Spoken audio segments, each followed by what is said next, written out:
who are your top? What would you say? Top 4, top 6 teams that you think are gonna make a deep run? You talking about girls? Yes. I think one of the top teams in town is obviously America's. Okay. However, I think they're going to have to meet somebody from a really tough area, district in Lubbock, and that may make it tough because they've got a few bigs down there. But I think they have a chance. They shoot it well. They play with guts. They play really, really hard. Okay. Coach Tisha King has those girls rolling. Okay. Parents, stop getting kicked out of games. Americans, please stop. It's embarrassing. Stop, man. I'm sorry. Stay on the game. I'm sorry, man. You know what? I really like Montwood. Okay. I think Montwood's got an opportunity to definitely win a by-district game and get to an area game. Okay. I think they've got a point guard, obviously, that can handle things, and all that comes with her mindset. They've also got some scores, and they have a big. So, and they had a really good coaching staff, in my opinion. It gets spooky right after that. I'm going to say a team that is in the playoffs, but probably not going to feel it this year, but these next 4 years, you're going to feel it, next 3 years, is Parkland. Parkland's like a school that is going to, they're on the ascension. man, they are on the come up. They are ascending for sure. Okay.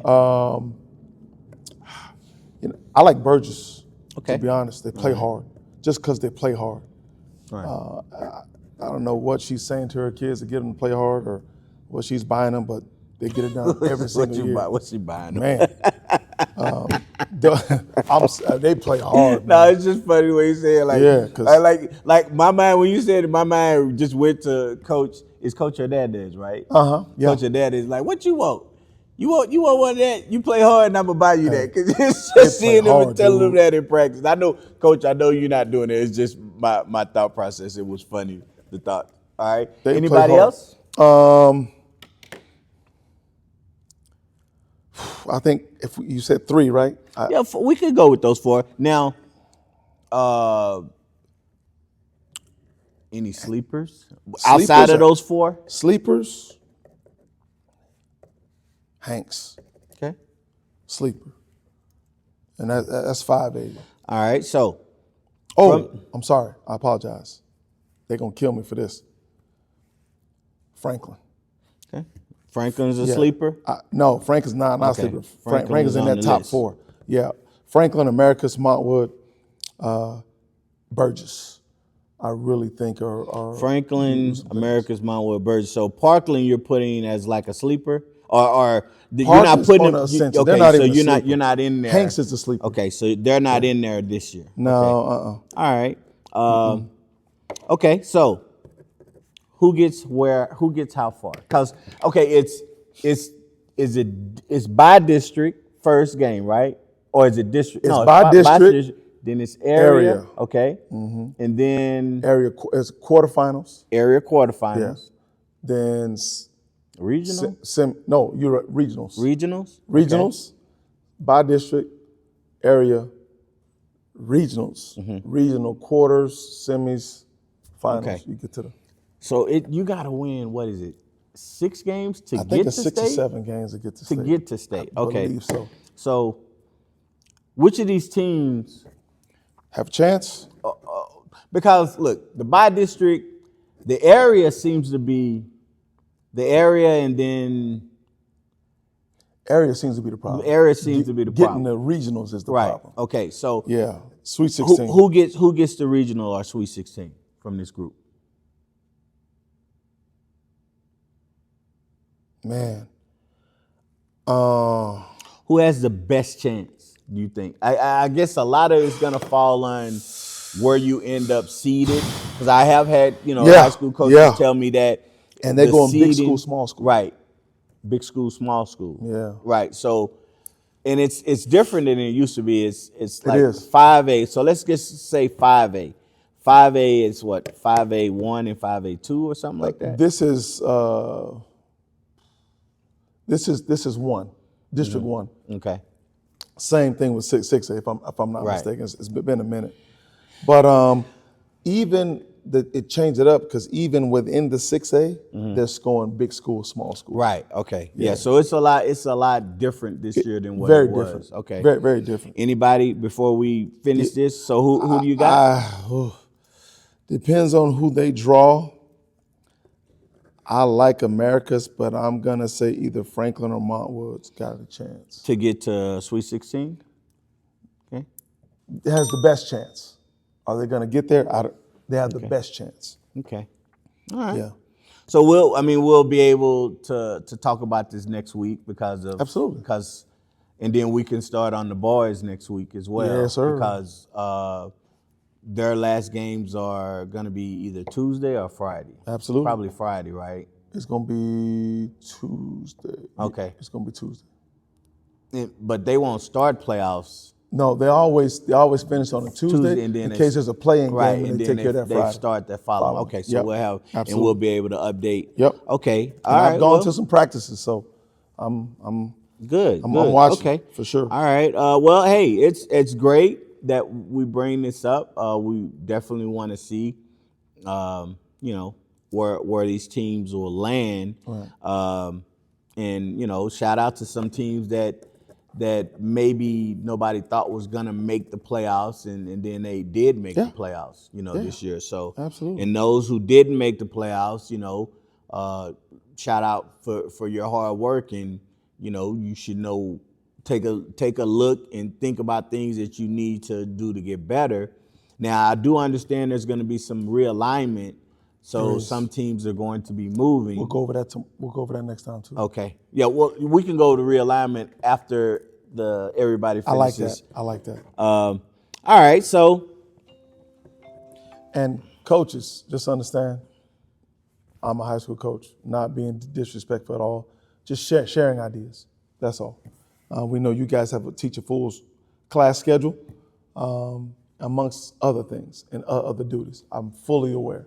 Yeah. But again, we got to go above and beyond, and that's kind of. I think, and I'll end it on this note. I do think that it should be okay to have conversations. I know I've had conversations with a couple of different high school coaches, and it gets a little uncomfortable because I know that they get a little defensive with some things, I get that. Yeah, and what I try to tell them is, look, if I can't have this uncomfortable conversation with you, there's nothing that you're going to be able to look at after we finish and start to say, you know what, maybe I need to look at that a little differently, right? Because that's look, when I'm training, I make my players uncomfortable. Yeah. So then it turns into them being comfortable. And now when they're uncomfortable, we take that weakness and then we turn it into a strength. Now they're at a game, what people thought was uncomfortable is now comfortable, and they perform better. Yeah. So it's okay. Like, there are things. Look, I've been doing this over 25 years. There are still. Well, actually, it's not over 25. I mean, actually, it's over 30. No, 28, somewhere in there. Yeah, that's 30. But 20 is 30. I need you to be my accountant, man. But as long as I've been doing it, I still seek to try to find things, and I know I don't know everything. Yeah. It feels like it when I'm watching and scrolling, and I'm seeing all these different dudes telling players, this is what you need to do and stuff. And I'm like, oh man, I was doing that back 15 years ago with my players. So okay, it's good to know that we thinking alike on some things, but I always want to learn. Right, I always want to look at if there's something else I want to do, and I have an open mind. And I sometimes question if coaches have that same mentality. They will say they do. They will say they will go to coaches' clinics. They'll watch they love this play. They'll take it and stuff. But if I think another coach was to talk to them about something that they see that's a deficiency, I think coaches tend to get a little, and it's kind of natural. You get a little defensive, like, oh, who are you to be telling me, right? Yeah. I've always thought the opposite. I'm very open about my deficiencies as it pertains to basketball. And so that kind of breaks down those walls. And Right. so I'm open to those conversations because there's some things in basketball still to this day that I really, really struggle with. Right. And there are some assistants, like there's an assistant, I don't know his name, but at Riverside High School, he does a fantastic job. Okay. Fantastic job developing shots and ball handling and skills. I mean, and I only know because I witnessed it. Right. And so he doing a great job. Good. Fantastic. Good. So yeah, it's good to we know, like what you say with me.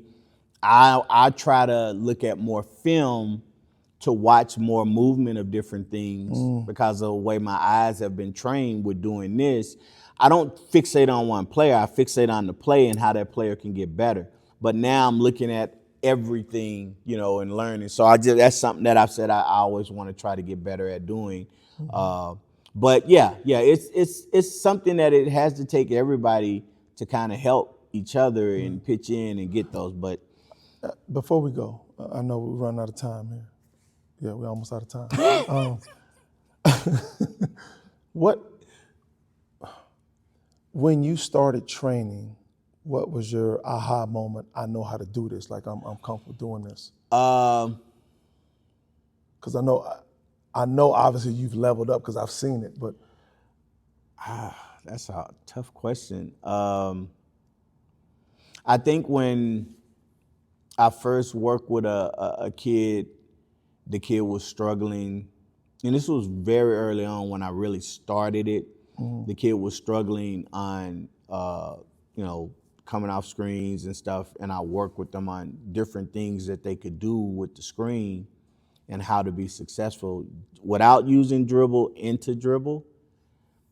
And then they had a breakout year from that. awesome. But like, I guess the thing that I didn't think about as much, which is probably the aha moment, this comes before that, was the girl that I had that went to Del Valle, who was just a beast, but she didn't know how to play. And they came to me and I worked with her, and then she went from somebody who was nobody thinking about to she got scholarship. That's awesome. She man. played Congrats. she played ball, and she had opportunity to go play professional, but her knees were bad. So, but she That's always awesome. points out that like I didn't even know how to do this and that until you showed me, and look at where my where basketball took me. So I guess I would say that was my first aha. But then with the other kid, that was probably, I'd say, the reinforcement that, Gotcha. okay, yeah, I know it. Because when I first started, it's like you want to just do, not really the flashy stuff, but I'm trying to show them the stuff that I would do and how to do it. But over the years, I've come to understand that, I can't expect kids to have my mentality or your mentality to get better and to see things the way, I'd see them or do them in you and stuff. So that's been a maturization of my training when it comes to that. Gotcha.